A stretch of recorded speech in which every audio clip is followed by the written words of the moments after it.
Hello बच्चों, स्वागत है आप सभी लोगों का आपके अपने इस YouTube channel new life chemistry classes में।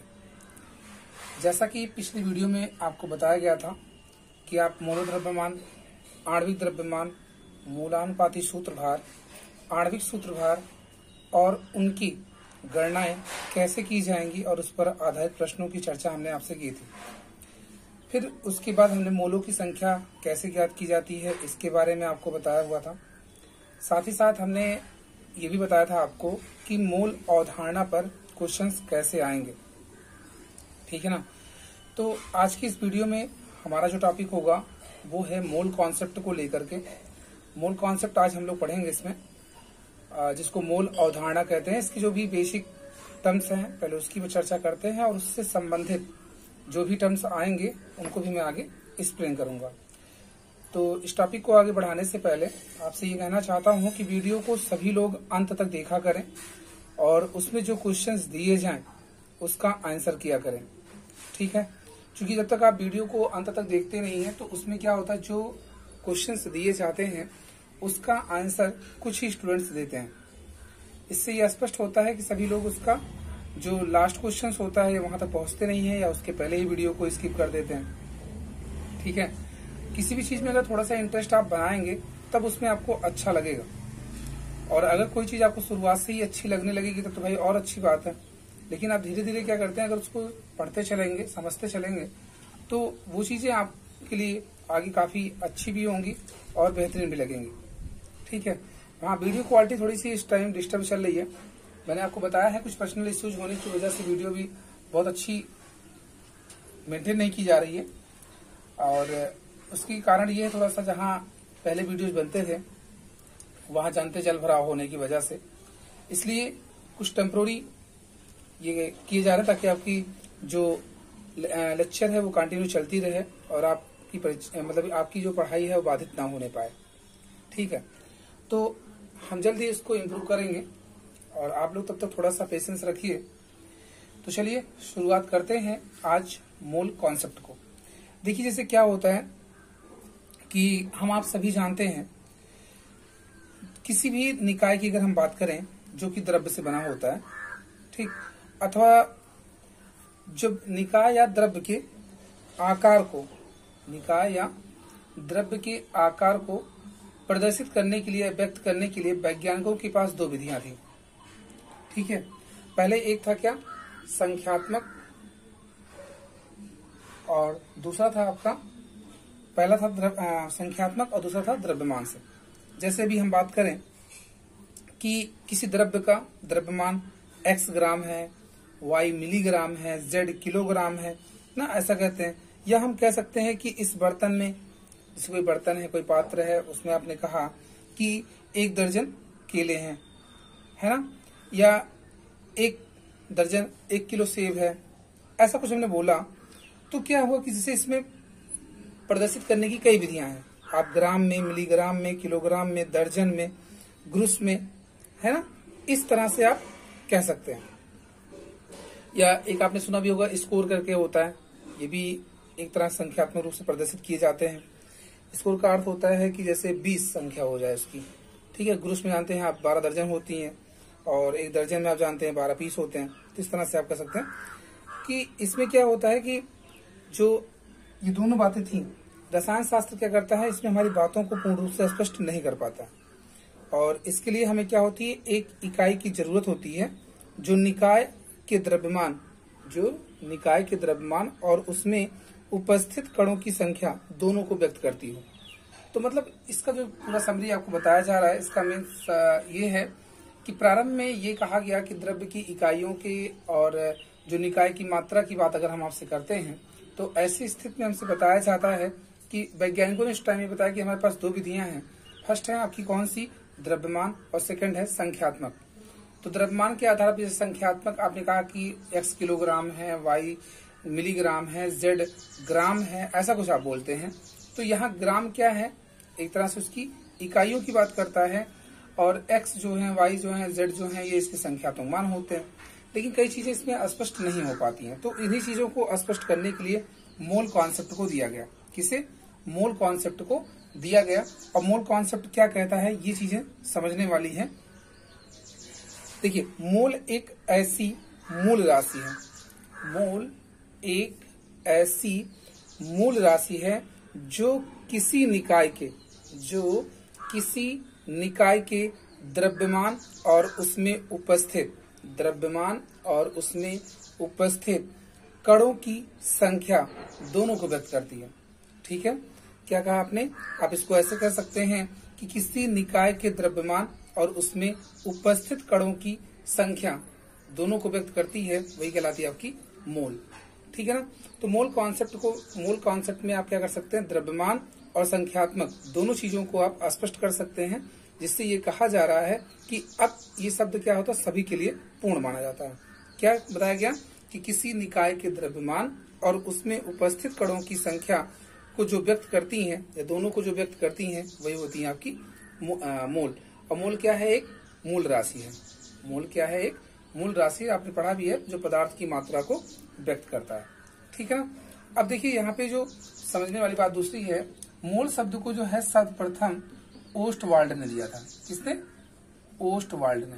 क्वेश्चन पूछा गया कि मोल शब्द सर्वप्रथम किसने दिया, तो आंसर हमारा क्या होगा? ओस्टवाल्ड होगा। और इसका शाब्दिक अर्थ जो होता है, इसका जो तात्पर्य होता है, वो है किससे? ढेर से। किससे? ढेर। बराबर, एक तरह से टीले से बनाते हैं, कहा जाता है, वही है आपका यहाँ पे। तो ये ओस्टवाल्ड ने दिया था मोल शब्द को सर्वप्रथम, और इसका शाब्दिक अर्थ क्या है? ढेर है। अब अगर हम मोल की परिभाषा को बताएं, तो ये कहा जाता है, जो कि आपको एग्जाम में लिखना होगा, अगर आता है तो लिखना क्या है कि किसी पदार्थ का एक मोल, क्या बताया आपने? किसी पदार्थ का एक मोल उस पदार्थ की वह मात्रा है। किसी पदार्थ का एक मोल उस पदार्थ की वह मात्रा है जिसमें कार्बन 12 के, ठीक, आप जानते हैं कार्बन के कई समस्थानिक होते हैं, कार्बन 12, कार्बन 13, कार्बन 14। तो यहाँ जो समस्थानिक हम आप यूज कर रहे हैं, वो कार्बन 12 यूज कर रहा है। तो क्या कहा आपने कि किसी पदार्थ का एक मोल, किसी पदार्थ का एक मोल उस पदार्थ की वह मात्रा है जिसमें कार्बन 12 के 12 ग्राम, कार्बन 12 के 12 ग्राम में उपस्थित परमाणुओं की संख्या के बराबर कण होते हैं। ठीक, सुनिएगा फिर से एक बार। किसी पदार्थ का एक मोल उस पदार्थ की वह मात्रा है जिसमें कार्बन 12 के 12 ग्राम में उपस्थित परमाणुओं के बराबर कण होते हैं। यहाँ कण क्या मतलब क्या हुआ? अणु, परमाणु या आयन। ठीक है, उस दिन मैंने आपको बताया जैसे एक मोल कण, आगे मैंने आपको समझाया था कि क्या होता है। तो देखिए, यहाँ पर जो बातें आती हैं, अगर हम चर्चा करें कि यहाँ पर जो चीजें मिलके आई थी, जो बताया गया था आपको 6.022 इंटू 10⁻23, ये बताया था मैंने, जो कि अवगाद्रो संख्या को व्यक्त करती हैं। अब ये चीजें कैसे आई थी, इसका जो मेन वो था, मतलब जो ज्ञात किया गया था, ये एक स्पेक्ट्रोस्कोपी के माध्यम से, किसके? स्पेक्ट्रोस्कोपी के माध्यम से किया गया था। और वहां पर जो कार्बन के एक परमाणु का जो शुद्ध द्रव्यमान मेजर किया गया था, कार्बन के एक परमाणु का जो शुद्ध द्रव्यमान मेजर के 1.99, इसके आगे कुछ और भी टर्म्स है, वो आप देख लीजिएगा यार, इतना ही लगभग मांग चलिए, मिल जाएगा आपको। तो 1.99 इंटू 10⁻23, ठीक है, इतना ग्राम होता है। क्या बताया जा रहा है कि स्पेक्ट्रोस्कोपी के आधार पर बताया गया कार्बन 12 के एक परमाणु का जो सर्वोच्च या सबसे उच्च कहा जाए, सबसे शुद्ध जो कहा जाए, वो द्रव्यमान कितना होता है? 1.99। इसके आगे कुछ और टर्म्स है, 3-4 टर्म्स में दिखाए गए थे, शायद 2-6 ऐसे कुछ हैं, आप बस इतना जानते रहिए तब भी ये सही है। 1.99 इंटू 10⁻23 ग्राम होता है। अब 12 ग्राम में कार्बन 12, जिसे 12 ग्राम की अगर हम बात करते हैं, तो कार्बन 12 में कार्बन परमाणु की जो संख्या होती है, तो आपको क्या करना है, जो 12 ग्राम है उसको 1.99 इंटू 10⁻23 से आप जो डिवाइड करते हैं, तो ये वैल्यू आपको मिल जाएगी अप्रोक्सीमेशन में, ठीक है ना। आप इसको जब देखेंगे तो ये वैल्यू आपको मिल जाएगी, डिवाइड करके आप देख सकते हैं। देखिए ऊपर गया वैसे ही, ठीक है। ये समझ लीजिए 2 है, कितना है ये 2 है, और ये 12, 2 छके 12, देखिए 6 आया हुआ है ना। अप्रोक्सीमेशन में आप देखेंगे तो वैल्यू आपको सेम टू सेम मिलेगी। ये वैल्यू कहाँ से आई है, स्पेक्ट्रोस्कोपी के माध्यम से आई हुई है, जो कि अति शुद्ध मान बताता है कार्बन के एक परमाणु के द्रव्यमान को, ठीक है ना। यहाँ तक बात समझ में आई। आप देखिए, अब आप यहाँ पे ये कह सकते हैं कि किसी पदार्थ का एक मोल, यहाँ सुनना है, किसी पदार्थ का एक मोल उस पदार्थ की वह मात्रा है, उस पदार्थ की वह मात्रा है जिसमें 6.022 इंटू 10⁻³ ना। क्या बताया कि किसी पदार्थ का एक मोल उस पदार्थ की वह मात्रा है जिसमें 6.022 × 10⁻23 कण होते हैं, 23 कण होते हैं, इतना आप लिख सकते हैं, ठीक है। अब आप ये जानते रहिए कि ये जो नंबर यहाँ पे दिए गए हैं, ये वैज्ञानिक जो एवोगैड्रो थे उनके सम्मान में, ठीक है, उनके सम्मान में रखा गया ये, और इसको एवोगैड्रो स्थिरांक कहते हैं। इसको Na से प्रदर्शित करते हैं, किससे, Na से, एवोगैड्रो नंबर कहते हैं, ठीक है। अब जैसे मैंने बताया Na = कितना हुआ, इतना आपने लिखा, इतनी आगे क्या है, इकाई है, इतनी क्या है, इकाई। अब देखिए जैसे मैंने बोला एक मोल परमाणु, एक मोल परमाणु बराबर क्या हुआ, Na परमाणु, Na मतलब अवोगाद्रो संख्या, है ना। एक मोल परमाणु मतलब क्या हुआ, इतनी ही संख्या, तो इतनी संख्या होगी, फिर आगे परमाणु लगा देंगे। फिर एक मोल आयन, जैसे मैंने उसमें समझाया भी था आपको, आप देख सकते हैं फिर से इसको एक बार।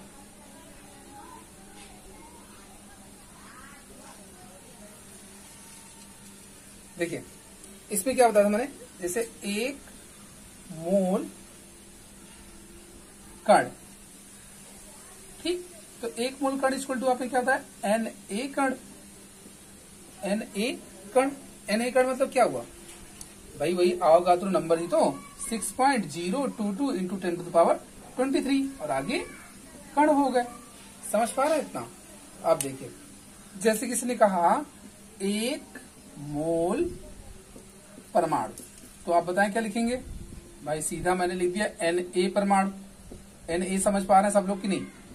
ऐसे ही किसी ने पूछा एक मोल आयन बराबर, तो आप क्या लिखेंगे, Na आयन, Na समझ रहे हैं, एवोगैड्रो नंबर है। फिर ऐसे पूछा मैंने एक मोल इलेक्ट्रॉन, क्वेश्चन मैं करवा रहा हूं इस पे, बस समझते चलिए। अब बताएं सब लोग, इलेक्ट्रॉन, इलेक्ट्रॉन। अब चलिए मैं पूछ रहा हूं यहाँ पर, अब आपको बताना क्या है, एक मोल अणु, एक मोल अणु, तो बताएं क्या लिखेंगे आप लोग, एक मोल यानी कि Na अणु, ठीक है ना। फिर इसी तरह से अगर कोई भी आपसे कहता है अणु, परमाणु, आयन, इलेक्ट्रॉन, प्रोटॉन, ऐसे कुछ आते हैं तो आप आसानी से मेंशन कर सकते हैं, ठीक है। अब अगर आपको ये बताया जा रहा है कि जैसे किसी भी पदार्थ के, ये ध्यान रखना है यहाँ पे, किसी भी पदार्थ के एक मोल में कणों की संख्या समान होती है ना, किसी भी पदार्थ के एक मोल में कणों की संख्या क्या होती है, समान होती है, अर्थात यही तो होते हैं, यही तो है भाई। अन्य सब में देखो एक मोल, अब कणों की संख्या चाहे परमाणु हो, आयन हो, इलेक्ट्रॉन हो, अणु हो, प्रोटॉन हो, कुछ भी आ जाए, ठीक है ना।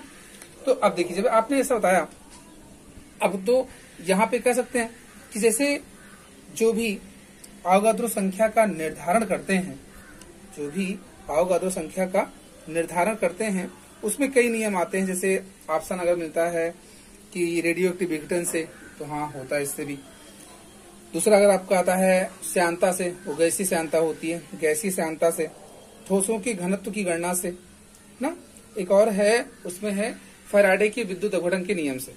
ये ऐसे 4 हैं जिसमें आपको जानना है कि एवोगैड्रो संख्या का निर्धारण इन विधियों के द्वारा कर सकते हैं। कौन कौन से नोट करिएगा सभी लोग, फैराडे के विद्युत अपघटन के नियम से, दूसरा था रेडियो एक्टिव विघटन से, तीसरा था ठोस के घनत्व की गणना से, और चौथा कौन सा था, गैसीय श्यानता से, ठीक है ना।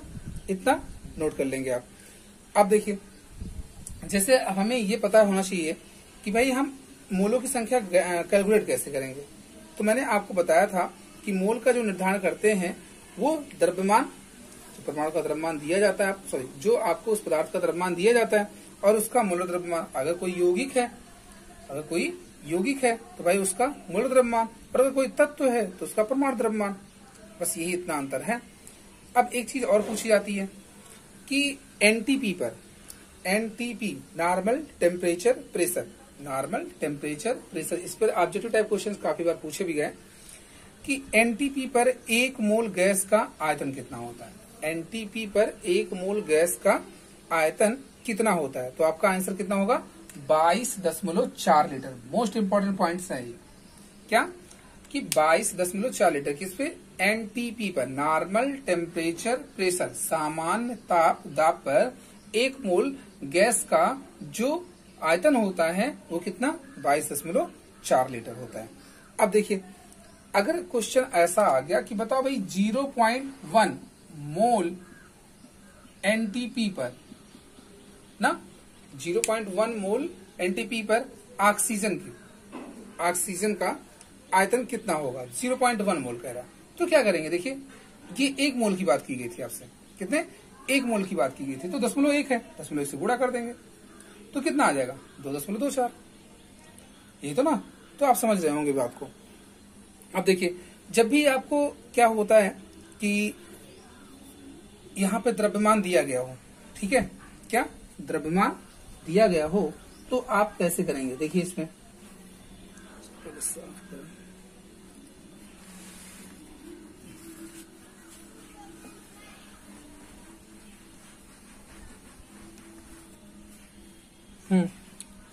तो देखिए, मोल पर जो आधारित हम गणनाएं करेंगे इसको स्टेप वाइज करते हैं। फर्स्ट जो आज हमारा होगा, इसमें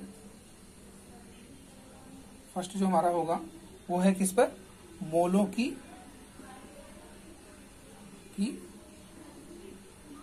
गणना। ठीक है, कब? जब द्रव्यमान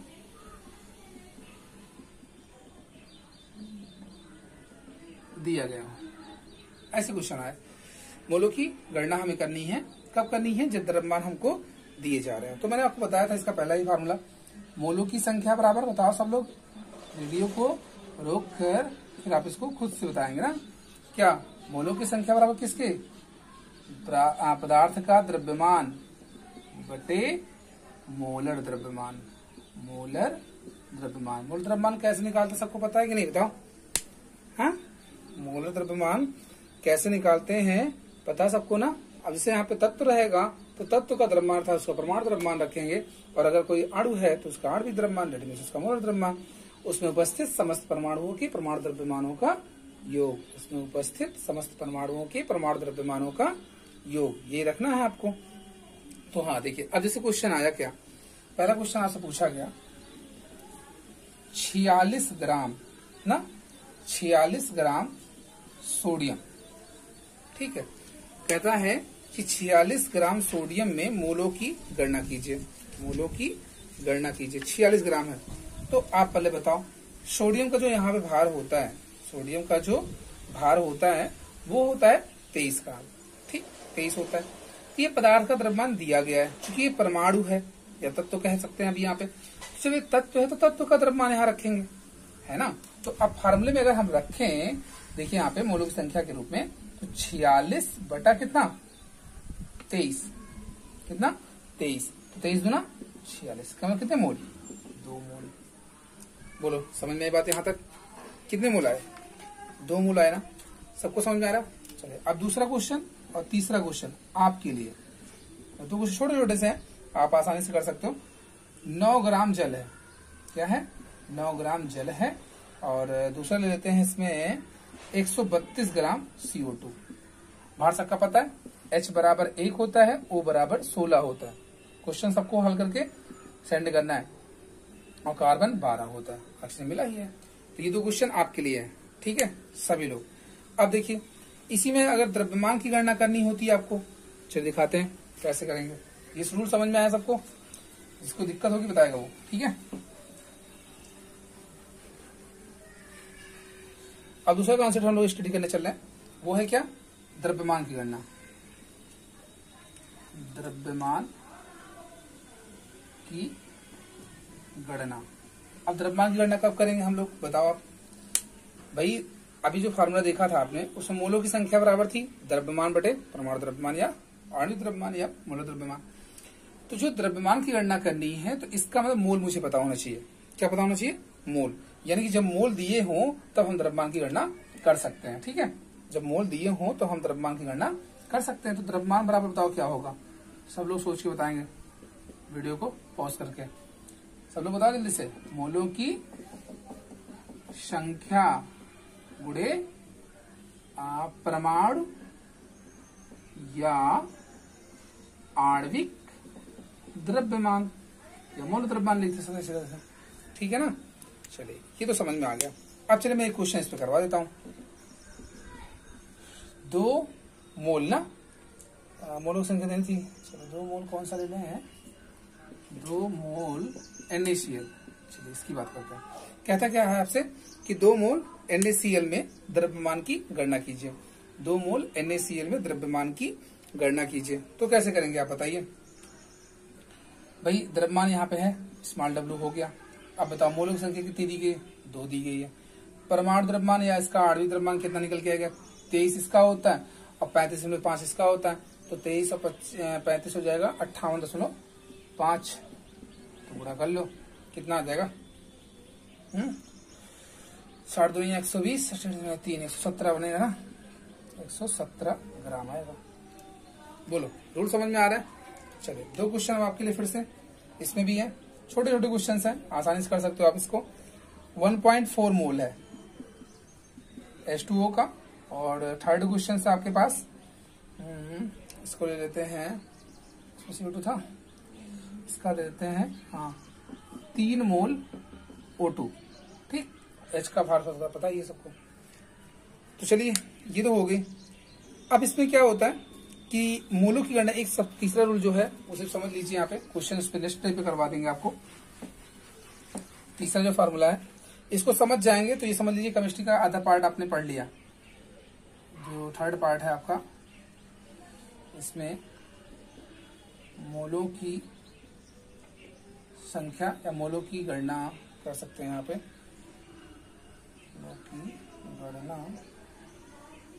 गणना कब, जब कणों की संख्या दी गई हो। जब कणों की संख्या दी गई हो, समझ लेंगे ना सब लोग, दी गई हो। तो देखिए इसका जो फार्मूला होगा, मोलों की संख्या बराबर कणों की संख्या बटे अवोगाद्रो नंबर यानी कि Na। ठीक है, Na मतलब कणों की संख्या, सॉरी यहाँ पे Na का ये लिख देते सीधे काटकर 10⁻23। ठीक, ये आपको रखना। अब आपको ये समझ में नहीं आ रही कैसे आ गया, देखो ध्यान से। कणों की संख्या मतलब कण, 1 मोल कण, तो भाई यही तो आता था, इतने मोल इतने कण, जो भी कुछ रहेगा तो आपको इससे कैलकुलेट करना है। ठीक है ना, तो आज इतना ही रखते हैं। और इसमें कुछ और भी ऐसे टर्म्स मिलेंगे आपको, 1-2 टाइप के क्वेश्चन और हो सकते हैं, है ना। जो ज्यादा इंपॉर्टेंट थे वो मैंने आपको बता दिए हैं। और इन तीनों मेथड पे आप देखिएगा, पहले जो क्वेश्चंस आपको दिए जाएंगे उसको आप सॉल्व करिए, बाकी के मेथड नेक्स्ट डे पे, तो वीडियो बहुत लंबा हो जाएगा और आप देखेंगे भी नहीं। तो वीडियो को आप सभी लोग अधिक से अधिक शेयर किया कीजिए, साथ ही साथ लाइक भी करें, और जो नए व्यूअर्स हैं वो चैनल को सब्सक्राइब भी करें। ठीक, तो मिलते हैं आप सभी से अगले वीडियो में।